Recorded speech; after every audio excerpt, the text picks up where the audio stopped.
Hello everyone welcome to my channel I hope you all are doing good.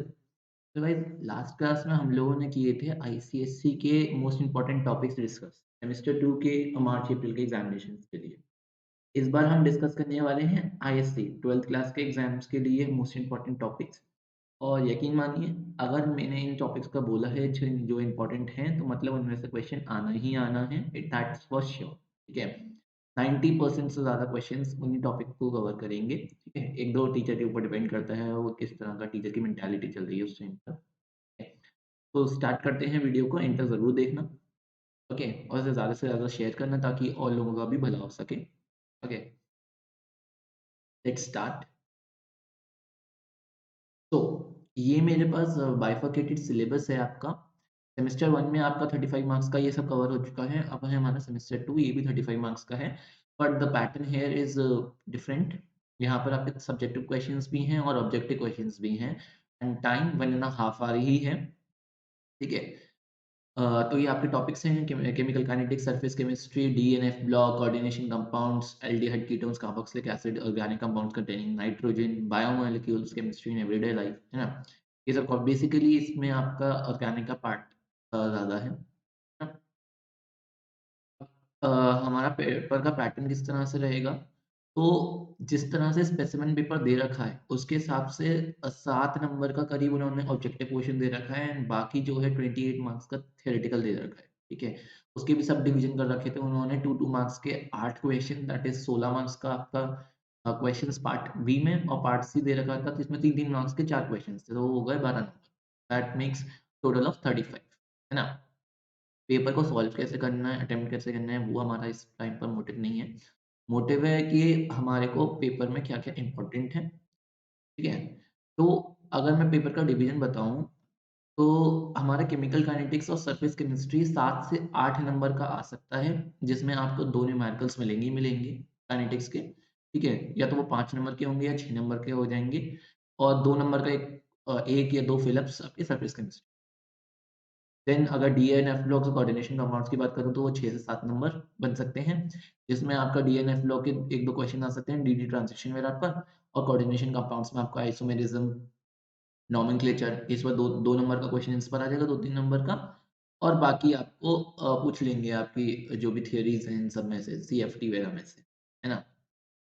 और last बचा आपका organic. Organic में आपके aldehyde ketones, carboxylic acid, organic compounds, nitrogen oil containing compounds, biomolecules and chemistry in everyday life. ये 22 से 25 number का आ सकता है, और ये वैसे भी जो पहले था वो भी ऑर्गेनिक 25 नंबर की ही थी। इसमें आपके टेस्ट, अलग-अलग टेस्ट, आपकी name reactions, A B C D questions, then आपके मेडिसिनल एप्लीकेशंस, ठीक है? एनल जैसे कि एंटीपायरेटिक्स, ये सब चीज़ें, बायोमोलिक्यूल्स में आपके जो भी हैं स्ट्रक्चर्स, फ्यूरानोस स्ट्रक्चर और ये सब स्ट्रक्चर्स आ जाएँगे, है ना? अब सिलेबस को लाइन बाय लाइन पढ़ते हैं और ये पता लगाते हैं कि इनमें सबसे ज़्यादा इम्पोर्टेंट चीज़ें क्या हैं, ठीक है? सिलेबस पूरा एक्सप्लेन भी करूँगा मैं और ये भी बताऊँगा इसमें इम्पोर्टेंट क्या-क्या है। तो स्टार्ट करते हैं। पहले है केमिकल काइनेटिक्स, ठीक है? अगर मैं केमिकल काइनेटिक्स के बारे में बताऊँ, तो हम एक-एक पॉइंट को पढ़ेंगे और डिस्कस करेंगे। तो पहला है इसमें meaning of chemical kinetics, scope and kinetics, ये सब। Rate of the reaction, definition, ये सब रेट वगैरह के बारे में। Then law of mass action, उसकी स्टेटमेंट और reactions. Effect of concentration on the rate, qualitative treatment based on mass action, statement of rate law, ठीक है?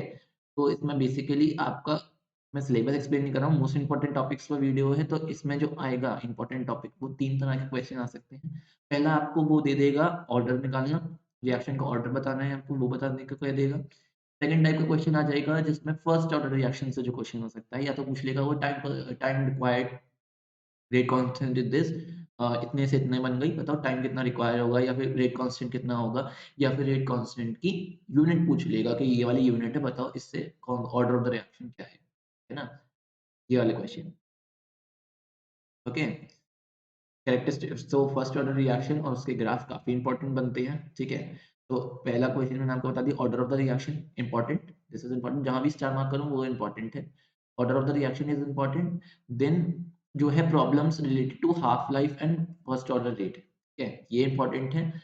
और जो थर्ड टाइप का क्वेश्चन इसमें इंपॉर्टेंट है, वो है आपका आर्रहेनियस इक्वेशन पर question. Arrhenius equation, threshold barrier and activation, ये काफ़ी ज़्यादा चांसेस। ठीक है? ग्राफ़िकल भी हो सकता है और आपको न्यूमेरिकल फॉर्म में या थ्योरेटिकल क्वेश्चन भी हो सकता है, ठीक है ना? इसमें आपको वैल्यूज़ कैलकुलेट करनी है। इसमें आपको आपको अरेनियस मतलब इन शॉर्ट आपको अरेनियस इक्वेशन बहुत अच्छे से क्लियर होनी चाहिए। अरेनियस इक्वेशन उसके अंदर के सिंबल्स का क्या मीनिंग है, ठीक है? या उसका डेरिवेशन सब कुछ ये वाला पार्ट क्लियर होना चाहिए। तो इम्पोर्टेंट में एक पहला चीज़ क्या आ गई order of the reaction, second हो गई अरेनियस इक्वेशन और थर्ड हो गई हाफ लाइफ और टाइम पीरियड के न्यूमेरिकल्स। ठीक है? ये 3 चीज़ें काफ़ी इम्पोर्टेंट हैं, उनमें से क्वेश्चन आने ही आने हैं। नेक्स्ट मूव ऑन करते हैं सरफेस केमिस्ट्री के ऊपर। सरफेस केमिस्ट्री में अगर मैं बताऊँ तो आपको डिफरेंस बिटवीन फिजियोसॉर्प्शन एंड केमिसॉर्प्शन काफ़ी ज़्यादा इम्पोर्टेंट हर अल्टरनेट साल या मतलब इसमें से क्वेश्चन मिल ही जाता है। इसकी प्रॉपर्टीज़ के अंदर से क्वेश्चन मिलता है, ठीक है? द डिफरेंस काफ़ी इम्पोर्टेंट है। कोलॉइडल स्टेट ठीक है? On the basis of the particle size ये सब तो जनरल है। नेक्स्ट इम्पोर्टेंट जो है इसमें वो है आपका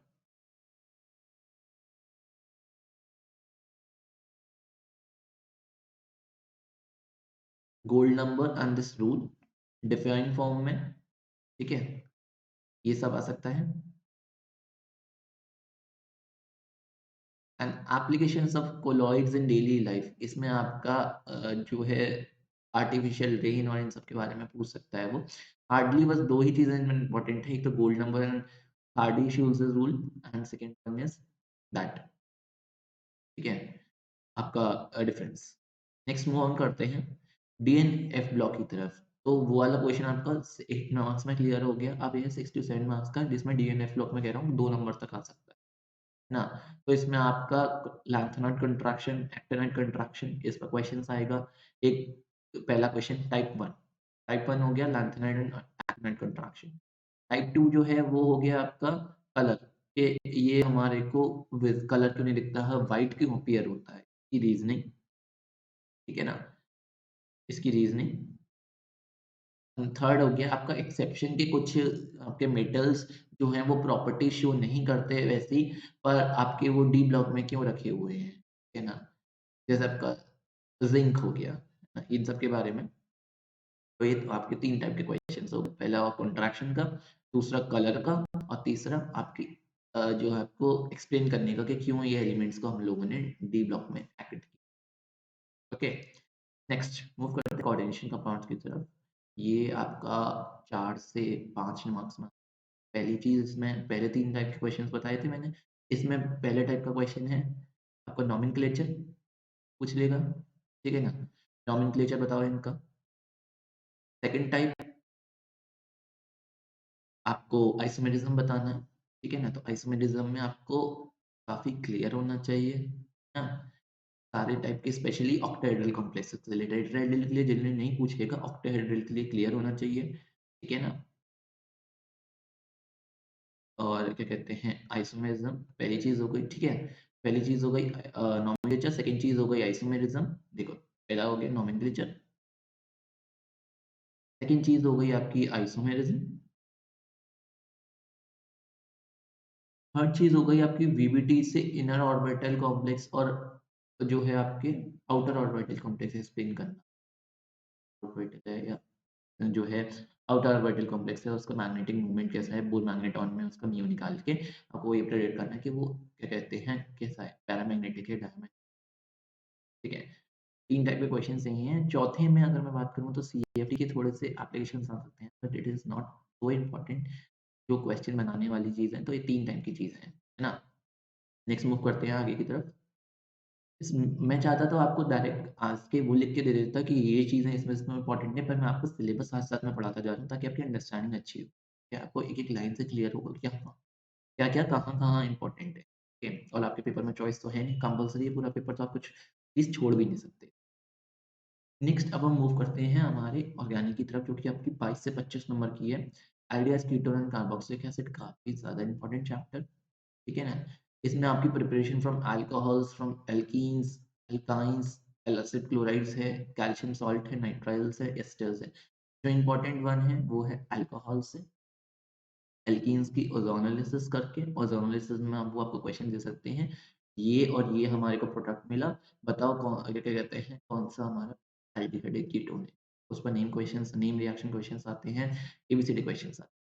देन आपकी रोज़नमान रिएक्शन काफ़ी ज़्यादा important, Stephen reduction and Grignard reagent ये काफ़ी इम्पोर्टेंट, ठीक है? ये वाली इंग्रीडिएंट। नेक्स्ट मूव करते हैं हम केमिकल प्रॉपर्टीज़ की तरफ। तो जो-जो मैं बताता जा रहा हूँ वो सब इम्पोर्टेंट है, वो तो करना ही करना है। केमिकल प्रॉपर्टीज़ में न्यूक्लियोफिलिक एडिशन रिएक्शंस हमें पता है अंडरगो करते हैं, ठीक है? तो इसकी ग्रेनार्ड रिएजेंट के साथ क्या रिएक्शन होती है वो पता नहीं है। आइडोफॉर्म रिएक्शन काफ़ी इंपॉर्टेंट आइडोफॉर्म टेस्ट वो पूछ लेंगे कौन-कौन इसमें आइडोफॉर्म टेस्ट देता है। तो आपको पूछ लेंगे कि कौन-कौन से इसमें से आइडोफॉर्म टेस्ट रिडक्शन में आपको Clemmensen reduction, Wolff Kishner reduction, red phosphorus ने तीनों रिडक्शन है। देन आपकी एल्डोल, क्रॉस एल्डोल, कैनेज़ारो तीनों की रिएक्शंस, कंडीशंस कहाँ-कहाँ वैलिड होती हैं, सब आना चाहिए। एंड टेस्ट में difference between formaldehyde and acetaldehyde, aldehyde and ketones इसमें आपके टॉलेंस टेस्ट, पेयरिंग्स टेस्ट सारे टेस्ट आपके क्लियर होने चाहिए। कुछ वो होते हैं मिथाइल कीटोन्स जो कि वो टेस्ट भी दे देते हैं जो उन्हें नहीं देना चाहिए कार्बोनिल कंपाउंड का, ये भी क्लियर होना चाहिए। ठीक है? तो इसमें मैं आपको ज़्यादा मदद नहीं करता था इसमें ये काफ़ी इंपॉर्टेंट चैप्टर है, काफ़ी चीज़ें पढ़ने की ही हैं। तो इसमें आपकी एक तो रिएक्शंस फ्रॉम ओज़ोनोलाइसिस, रोज़नमैन, स्टेफेन हो गई, ग्रेनार्ड से हो गई, एडोफॉर्म रिएक्शन, देन आपकी डिडक्शन की ये 3 रिएक्शंस एंड बेस कैटालाइज़्ड पूरा एंड आपके टेस्ट, टेस्ट बहुत इंपॉर्टेंट है। देन आपका बेंज़ल्डिहाइड के बारे में, तो बेंज़ल्डिहाइड में क्रोमाइल क्लोराइड से उसकी प्रिपरेशन किस तरह से होती है, इस पर क्वेश्चन इंपॉर्टेंट नहीं है ज़्यादा, देख सकते हो आप, है ना? सोडियम बाइन्यूक्लियोफिलिक एडिशन रिएक्शंस हैं इसकी। देन है ये reactions with ammonia and its derivatives hydroxyl amine hydrogen and phenyl hydrogen ये इंपॉर्टेंट है, ठीक है? रिएक्शन पर्किंस रिएक्शन काफ़ी important, benzoin condensation, Cannizzaro reaction important, ठीक है? Electrophilic addition substitution, hydrogenation, nitration and sulphonation not so important but ठीक है। Test again वही चीज़ टेस्ट आपका पीछे नहीं छोड़ेंगे। एरोमेटिक और एलिफेटिक के बीच में टेस्ट डिस्टिंग्विश कैसे कर सकते हैं? कुछ रिएक्शंस होती हैं जो सिर्फ एलिफेटिक जो है देते हैं, एरोमेटिक नहीं देते हैं। काफ़ी सारे टेस्ट हैं, के बारे में अभी हम डिस्कस नहीं करेंगे। नेक्स्ट इसमें लास्ट पार्ट है कार्बोक्सिलिक एसिड्स। तो ये चैप्टर काफ़ी इंपॉर्टेंट हो गया मतलब इस चैप्टर में से अगर आप आगे चलो तो 4 ये क्या कहते हैं 4-5 5 नंबर का तो इसी चैप्टर क्लासिफिकेशन ये सब इसमें आपको जो है preparation of carboxylic acid from alcohols and aldehydes important है, from nitriles important. Then chemical properties में इसका एसिडिक नेचर कंपेयर करने को आ जाएगा, ठीक है? आपका इसमें वो आ जाएगा क्या कहते हैं ऑर्थो इफेक्ट, हाँ, ये सब चीज़ें हैं इसमें।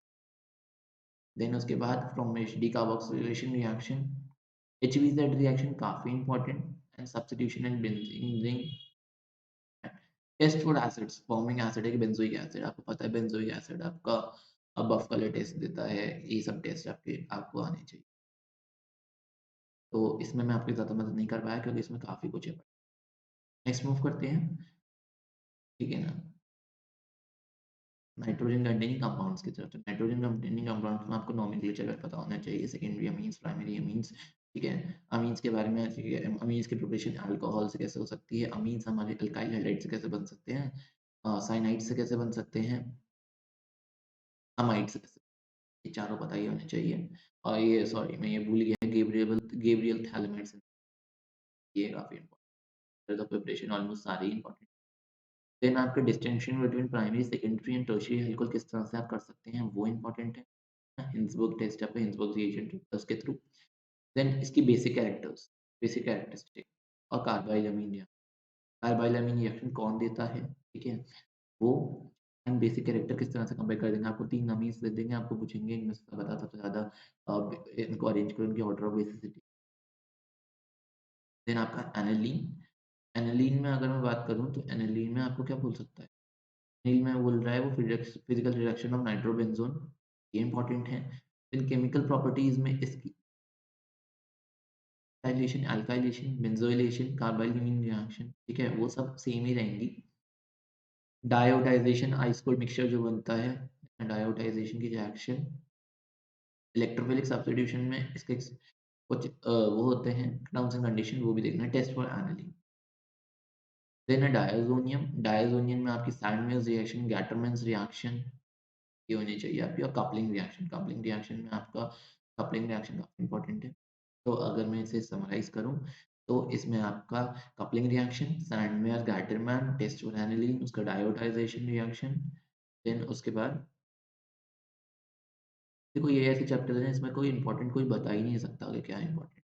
कार्बाइलअमीन रिएक्शन आनी ही चाहिए, ठीक है? रिएक्शन में नाइट्रस कार्बाइलअमीन रिएक्शन के बाद डिस्टिंक्शन आना ही चाहिए तुम्हें, कोई कुछ नहीं कर सकता। बेसिक कैरेक्टर आना ही चाहिए एंड गैब्रियल थेराइनमाइड रिएक्शन आनी ही चाहिए।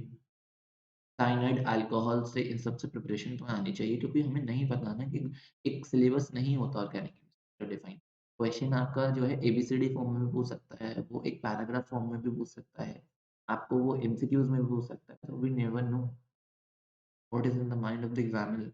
हर तरह से प्रिपेयर होके है। बायोमोलेक्यूल्स में बात करें, अब बायोमोलेक्यूल्स की में बात करते हैं तो रिड्यूसिंग और नॉन रिड्यूसिंग शुगर्स के बारे में आपको पता होना चाहिए नंबर 1, ठीक है? उसके बाद test for glucose and fructose, bromine water test. Then आपके प्रोटीन्स में बात करें तो प्रोटीन्स में आपका स्वीटरआइन काफ़ी इंपॉर्टेंट, मैं तो ऐसे कहूँगा मोस्ट इंपॉर्टेंट। तो ये अगर बात होती है बायोमोलिक्यूल्स की तो स्वीटरआइन का क्वेश्चन आता ही आता है। आइसोइलेक्ट्रिक पॉइंट वही एक सेम हो गई। देन प्रोटीन्स का डीनेचुरेशन, ठीक है? बस डीनेचुरेशन के बारे में पता है। इसमें आपको बेसिस के बारे में पता होना चाहिए, ठीक है? डीएनए में कौन से होते हैं, आरएनए में कौन से होते हैं, फिर जीन्स कौन से होते हैं, फिर एडिनिडीन्स में क्या-क्या आता है ना? सब पता होना चाहिए। Difference between DNA and RNA. Next आती है chemistry everyday life. Chemistry in everyday life में आपकी केमिस्ट्री ऑफ मेडिसिन्स हो जाती है ना? इसमें सबकी डेफिनेशन और एग्जांपल्स कर लेना। देखो, इसका कोई बता नहीं सकता। अगर मैं मोस्ट वो बोलूँ तो अगर ये क्वेश्चन कौन सा आ सकता है तो differentiate between antiseptics and disinfectants में क्वेश्चन आता है, ठीक है? उसके बाद सेकंड क्वेश्चन आता है ट्रैंक्विलाइजर्स के एग्जांपल्स पर। जो अब तक का सबसे ज़्यादा देखा हुआ है वो बता रहा हूँ मैं, ठीक है? देखो difference between antiseptic and disinfectants ये एक पहला नंबर ये, देन ट्रैंक्विलाइजर्स का क्वेश्चन, है ना? तीसरा क्वेश्चन आता है स्वीटनर पूछ लेता है कि ये बताओ कि वो स्वीटनिंग एजेंट जो है हमारे इन सब के बारे में इनके नाम पता होने चाहिए। एस्पार्टेम, सैकरीन, सुक्रालोज, एल्यूटेन, ठीक है? इनके नाम पता होने चाहिए। तो आपके ये 3 को क्वेश्चंस तो हो गए और ये 3 ही सफिशिएंट नहीं है क्योंकि आपको सबके एग्जांपल्स पता होने चाहिए। एटलीस्ट 2-2 एग्जांपल सबके पता होने चाहिए। एंटीपायरेटिक में अब एंटीपायरेटिक में आइब्यूजेसिक प्लस मत लिख देना। Ibugesic plus is not an antipyretic, it is a brand name, है ना? ओके। देन एनाल्जेसिक्स इनके भी ठीक है, एंटीसेप्टिक्स, डिसइंफेक्टेंट सबके एग्जांपल्स तो पता होने चाहिए। डेटॉल मत लिख देना, Dettol is a commercial name, है? Antimicrobials, anti fertility drugs, antihistamines, antibiotics, ये आपको important question. Chemistry in food में प्रिजर्वेटिव्स के बारे में पूछ लेता है, जनरल पूछ लेता है कि स्वीट हम लोग शुगर्स क्यों ऐड करते हैं जैम्स एंड जेलीज बनाने में या फिर पिकल्स में क्या कहते हैं हम लोग सॉल्ट्स क्यों यूज़ करते हैं ज़्यादा। तो ये बेसिकली एक रीजनिंग क्वेश्चन है ना? तो यही सब था आपका। अगर आपको अभी भी कुछ डाउट रह गया हो तो कमेंट सेक्शन में मुझको बताना, मैं आपका डाउट ज़रूर रिज़ॉल्व करूँगा, ठीक है? वीडियो अच्छी लगी हो तो लाइक करना, शेयर करना अपने दोस्तों के साथ और अगर आप मेरे चैनल पर नए हो तो चैनल को सब्सक्राइब करना मत भूलना। Thank you very much, goodbye and